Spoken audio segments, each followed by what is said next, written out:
Welcome, ladies and gentlemen. My name is Brian Benson, and you're listening to the Unstoppable Pursuit podcast, where we are pushing the limits on business, life, and health. And I am here with my beautiful, handsome, muscular co-host. Where is he? There he is, Mr. Michael Stahl, ladies and gentlemen. What's up, everybody? We're talking about motivation, baby. Motivation. That's why we're here on Saturday mornings, just crushing it, baby. So Mike's gonna read. Sometimes I get down on all fours and just howl. My wife thinks I'm weird. So anyway, Mike's gonna start out with his daily devotional from his book, Dominate Your Day. You can check it out at michaelstahl.com. Go buy it. It's amazing. I have it by my bedside and I read it, and it's actually plays into some of the stuff we're gonna be talking about today. So read on, Michael. And I quote, "When it comes to motivation, I always encourage others to be cautious of what they perceive as positive motivation. Motivation is all around us, externally, some good and some bad. I encourage clients, friends, and family to stick to positive motivation from others who inspire you to be a better person, and intrinsic motivation most importantly. I often hear people say, well, let the haters be the motivators.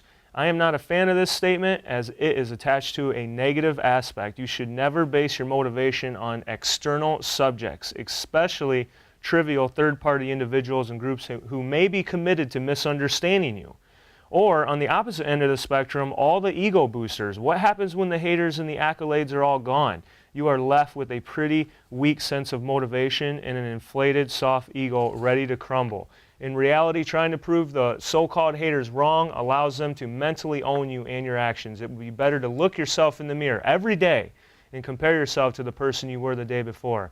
Just you and yourself. That is truly objective. That is truly powerful. That, my friends, is positive motivation. You own your attitude and you own your own motivation." Damn, dude, that's super powerful, man. I love it. I love it. I love it because you know what? Motivation does come from within. It is 100% within.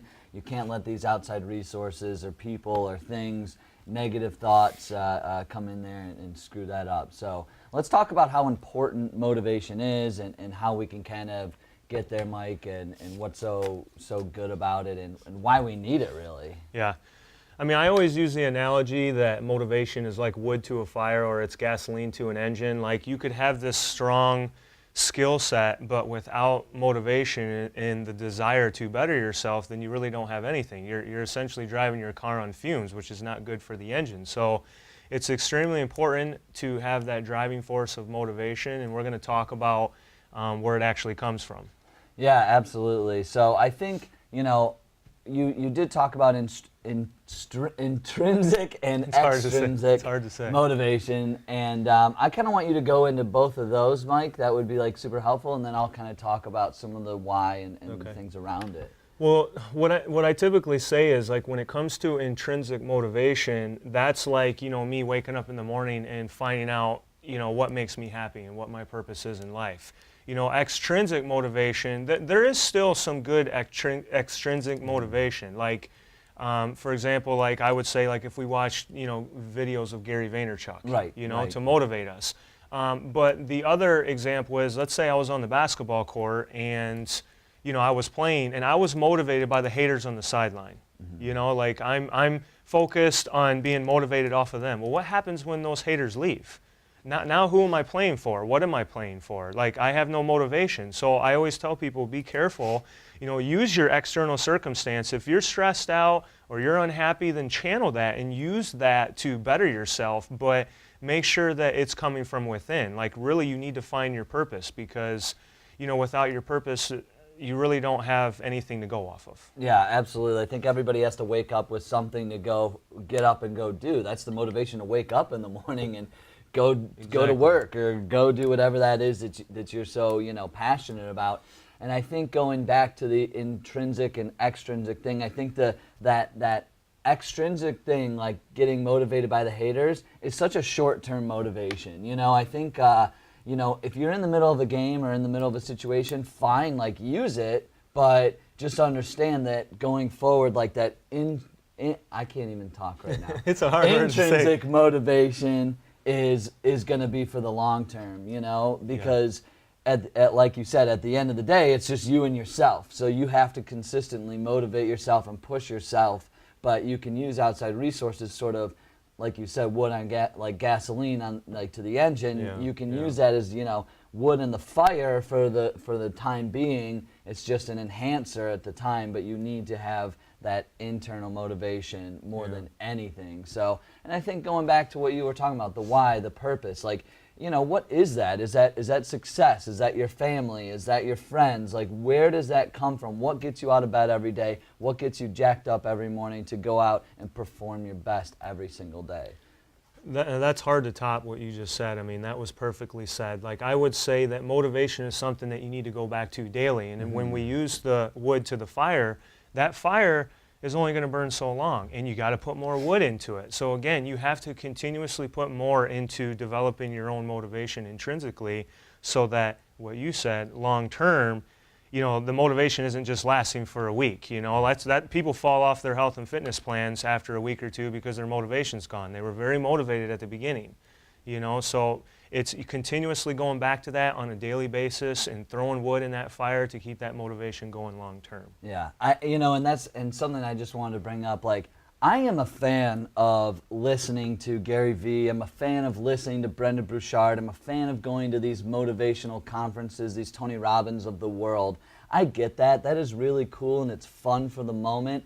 But the last thing you want to do is, and I hear this from more people, is like, once you leave that conference, once you finish that 2-minute video, once you finish that motivation, the next thing you know, you're sitting on your couch with your hand down your pants, drinking a beer. Like, that's not what we want, you know what I'm saying? But yeah, but I mean, that it's just like you said, that fire has to continue. You have to continuously work on it. Goes back to working on yourself all the time, pushing yourself. Every single day, you're a work of art. You're just chipping away, you know, or like you're painting your own canvas. This is your life. You have to stay motivated for yourself because nobody's going to do it for you. That's right. That's right. And if you're stressed out or you're unhappy with where you're at in life, like what you said, I mean, that's motivation right there to start putting things into action. Like, that's intrinsic right there, is your circumstances. You are extremely unhappy with where you're at. Well, that right there, throw a big log in the fire and get to work. Yeah, I know. And that's it. Yeah, stress, some people, see, there's such a tipping point. Like, too much stress, you're going to perform so much worse. But if you have that little bit of stress, there's science behind this, but a little bit of that stress, change that thought process into like, oh, I'm so stressed out, oh my God, like, what am I going to do? Like, to like, oh my God, this motivates me to push forward. Don't let it cripple you. Let it motivate you and push you to where you need to go. Yeah, it'll give you a sense of urgency. I mean, I see people all the time where they're comfortable with where they're at, but they're still like unhappy. Well, you have no sense of urgency. You need to be unhappy to the point where it does make you want to take that first step, which, you know, we'll get into, and how do you turn motivation actually into action? Yeah, let's do that, Mike. Like, let's talk about these first couple steps we have here. What are some things that you think that we can do to turn it into action? Because again, it goes back to, oh, I feel super motivated, but where the hell do I go with this? Yeah, exactly. And I'll be the first to say that I am as guilty as can be that early on, especially even for like basketball, like I wasn't setting goals. Yeah. Even in the gym, I wasn't setting goals at all. I knew what I wanted to do and where I wanted to go, but I didn't really have like an action plan. You know, I didn't have a list of like mini goals, you know, daily, weekly, monthly, or yearly, and I wasn't checking anything off the list. So I think goal setting is extremely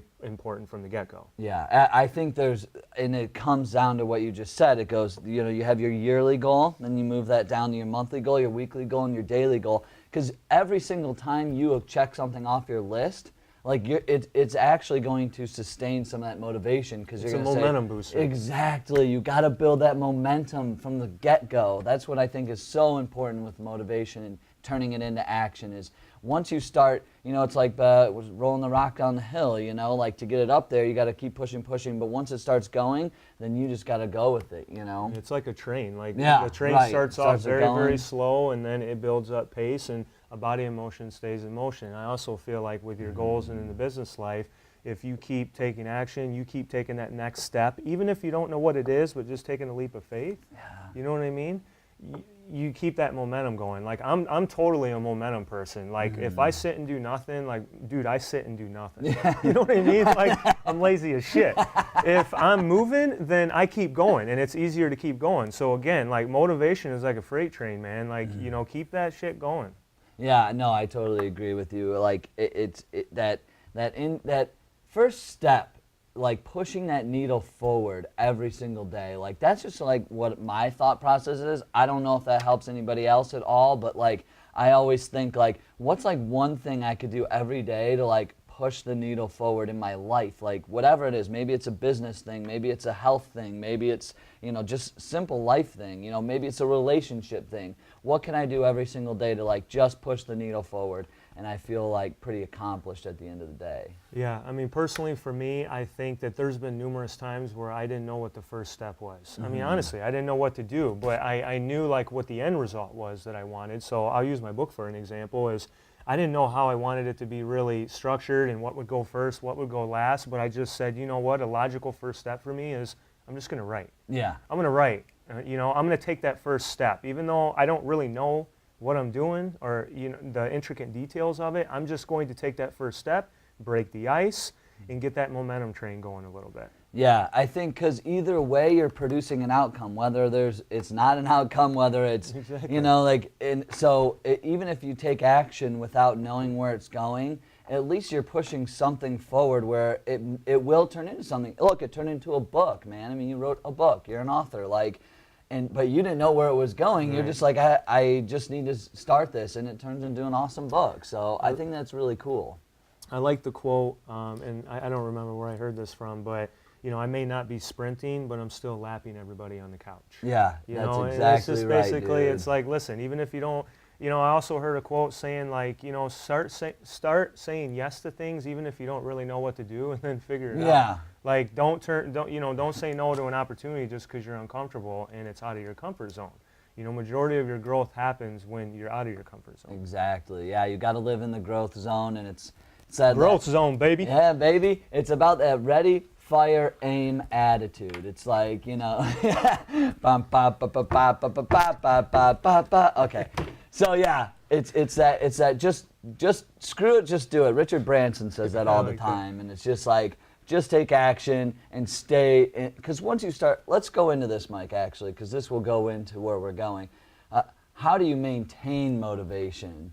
Because I think that's kind of where this conversation is heading now. Yeah, I think the number one thing is repetition. Again, like just doing it on a daily basis, throwing that wood in the fire. Like if you have a routine in the morning, and let's say your routine is maybe watching a 2-minute motivational video, or you know, reading a daily devotional book, or whatever the case may be, like find out what it is for you that works and try to get into a routine. I do think that being in a routine helps.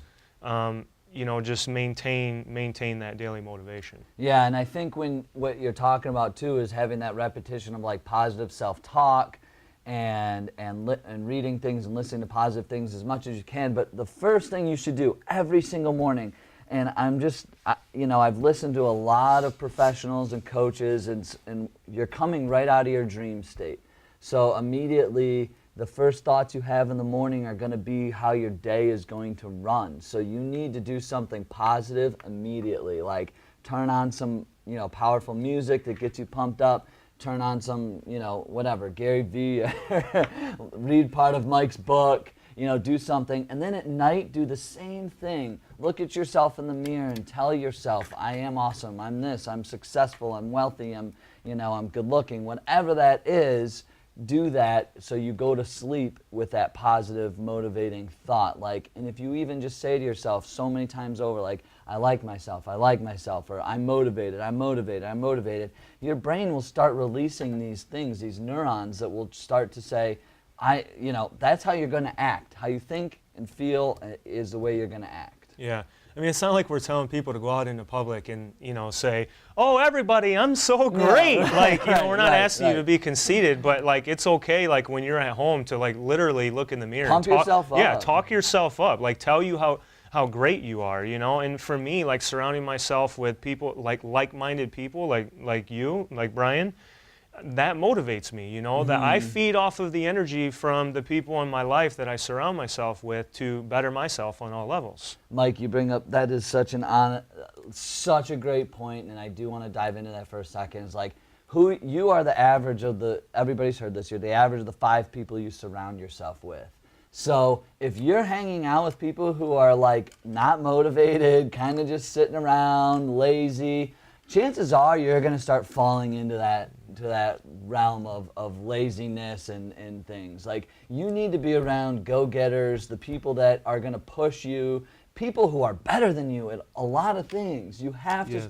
I mean, Mike, you know this from playing sports. Like, whenever I was, playing soccer, the coach always put me on the second team, so I was playing against the first team starters, because if I was playing, I need to be playing against the best. You don't get better playing against people who are worse than you or same as you. You get better by playing against people who are better than you. Yeah. I mean, I never got better, just playing with the first team and all the best players. And to be honest with you, I didn't start making huge strides in my journey in all aspects of my life until I started being around people that didn't always agree with me all the time. Like, I don't need a bunch of yes people boosting my ego and agreeing with everything I say. Like, the people in my life, I need you to challenge me, because by you challenging me, I'm going to get better and you're going to get better. Yeah, exactly, dude. I totally agree. And the last kind of point on this I want to go to is just blocking out those negative thoughts and some things you can do. So, there's a lot of worries and things that can come out, especially like, you feel motivated, but you just don't want to like take that step because you may be blocked by something. But blocking out those negative thoughts, something that I do every day, and this has helped, and this is just from some of my NLP training, and this could be however you want to do it. This is just how I do it, so whatever. It's a little bit weird, but I honestly, when a negative thought comes in my head, I roar like a lion. Like, when I think I just go, This is true. And I just stop it immediately. I knock myself out of that, because it's just like, why are you blocking yourself? Like, you are blocking yourself from the things that you want in your life, and it's such a disease, these self-limiting beliefs. But yeah, I try to do that. Like, I try not to do it in public as much. Mike sees me do it. My wife sees me do it. I do it now, dude. Like, honestly, I took Brian's advice on this, and like, I'll be driving in my truck, and I get negative thoughts and different things that pop into my head, and like, I will literally do something like really outlandish, which completely takes me out of that train of thought. You know what I mean? So, dude, if you're next to me at the stoplight and you look over, I may be barking at you through the window. I mean, but don't take it personal. It's just me trying to block out the negativity. You know what I mean? So I may be barking over at you. Don't call the cops or anything. Exactly, bro. No, it does. Because nothing is worse than just like listening to that music or getting so pumped up and then going, and then all of a sudden that negative thought creeps in your head like, oh, what if it doesn't work out? It's like, no. Oh yeah, I'm back to normal. Let's go. There you go. So that's kind of what we're talking about doing. And so let's go into, this is, we don't, it's not, we're not trying to like beat a dead horse here, because I mean, people know now, I think more than ever, that motivation is within you. It is 100% your choice. You have to do it every single day, because nobody's going to do it for you. You're going to have a support group, like you find good friends or family who are going to support you and care about you, but at the end of the day, they're not going to be able to, they can't push you to go do the things that you need to do in your life to feel super motivated. You have to get to a mental state, a healthy state, a place where you're going forward every single day and feeling excited about waking up every single morning with that purpose behind you. So let's talk about like a challenge that we can kind of do that I want you guys to just try, and I think it's really helpful. It's kind of like a self-checkup from the neck up. I don't really know. Yeah, I think once. It's like a self-status check-in, Yeah, so go in the mirror and just take a look at yourself and just really, really ask yourself, are you happy with where you are right now in your life? And I want you to ask that about your health. I want you to ask that about your business life. I want you to ask that about relationships, and let those things say, wow, I am not as happy as I want to be in this part of my life. What can I do to get there? Then do all the things that Mike and I talked about. Create that repetition, create those goals, take that first step and all those things. But just take a checkup on yourself every single day. Find where you're not feeling it as much and go forward. So that's kind of the challenge that I think would be good. And now Mike's going to end with a health tip. Yep. I think, just ending on what Brian said, I think it's good along your journey to stop at your little checkpoints and self-evaluate, and make any adjustments That's the key to really, getting better, is just being able to make adjustments along the way. So lastly, ending on the health tip, as we always do, many people think that, going completely fat-free is the way to go. I mean, that's what I honestly hear from majority of my clients. They think that anything that has fat in it is bad for you. Well, the studies actually show that going on an extremely low-fat diet is not very healthy. Our body on a cellular level needs fat. Like 50% of every cell membrane wall in our body, and we have trillions of these in our body, 50% of that is fat. Our brain is made of fat. Our brain is like a third fat. So, it would make sense that if you were not eating any type of healthy fat, and we need that on a cellular level, that could cause some issues. Like guys that eat very, very, very low amounts of fat also have low testosterone. It goes hand in hand. So I'm not saying to go out and eat a ton of fat. I'm saying you need to eat the right kinds of fat. Yeah, right. Primarily omega-3 fat. Like taking omega-3 fish oil, the fat from the fish, is like taking nature's ibuprofen. It's anti-inflammatory. It lowers the inflammation in your body, and you can take that in pill form. You could eat it through fish, nut butters, natural peanut butter, cashew butter, almond butter, cooking your foods with coconut oil, olive oil, and then actually eating real butter. Like people have always said, skip the butter, eat the bread. Yeah. It's actually the opposite. Skip the bread, don't eat the gluten in the wheat, which is pro-inflammatory, and eat the butter because the butter has healthy fat in it. And believe it or not, saturated fat is not nearly as bad as what we once thought. Like now we realize through the studies that saturated fat actually can serve as a good source of energy. Really? So a lot of protein companies are actually putting MCTs, medium chain triglycerides. There'll be an exam on this later for those that are listening. An MCT is basically like saturated fat, basically. Yeah. And they put that in because they know that our body burns it pretty easily. Okay, so again, everything in moderation. I'm not saying going out and eating tons of saturated fat or just throwing sticks of butter down your throat, like shooting them out of the holster. But you eat more healthy omega-3 fats, and your body will thank you for it. All right. Well, hey, thank you so much for listening. Thank you so much for taking your time. We are very, very grateful. We are very, very zen and happy. And we'll see you all on the next episode. See ya.